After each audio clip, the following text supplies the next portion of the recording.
This is the story about the mining camp of Osceola, Nevada. This camp is located about halfway between Ely and the Utah border. Unlike a lot of Nevada mines, this area was a placer camp, and in fact, this camp became one of Nevada's richest and longest-lasting placer camps. It was in 1872 that two prospectors, James Matteson and Frank Heck, found gold in this area.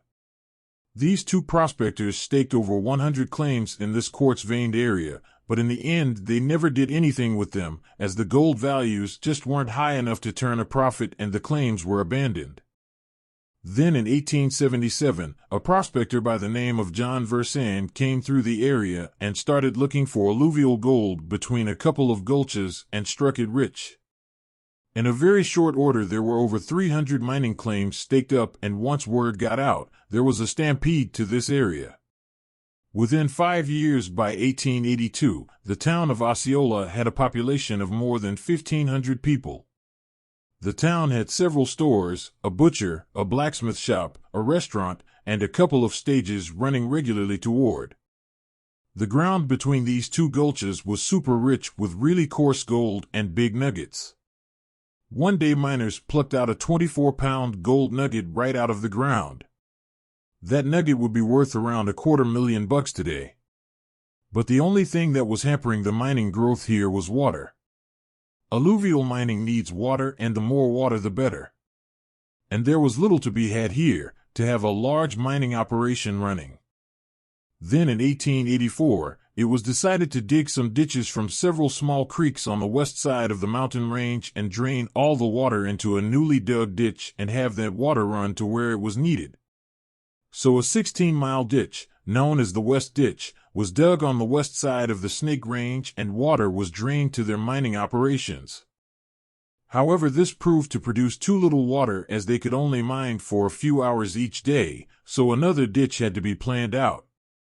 So surveyors were sent out to start looking at how to get more water to the mine. Then in 1889, they started to dig a second ditch from the other side of the range, and this ditch was 8 miles long. This time the ditch was dug along the east side of the range, diverting water from Lehman Creek. This ditch was a big job. They had to blast through over 600 feet of rock to make a tunnel. A sawmill had to be hired to cut wood to build over 3 miles of wooden flumes. It took 100 men almost a year to build this ditch at a cost of over $100,000. It was a lot of money and a big gamble, but within a few months the mining operation was running 24 hours a day and the gold was coming in strong. However, like pretty much all the old mining stories you read about, all good things come to an end. By 1892, mining slowed because of water shortages caused by mild and dry winters. Water was also being lost from some leaky flumes, and legal issues over water rights reduced the water supply even more. Over the next couple of years, mining slowed, and by 1905, all the mining at Osceola came to a close.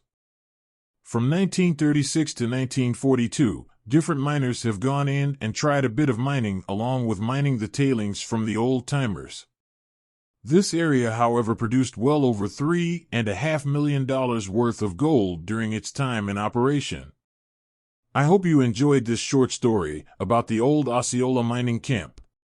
Please like, share, and subscribe so we can continue to bring you more old lost mine stories.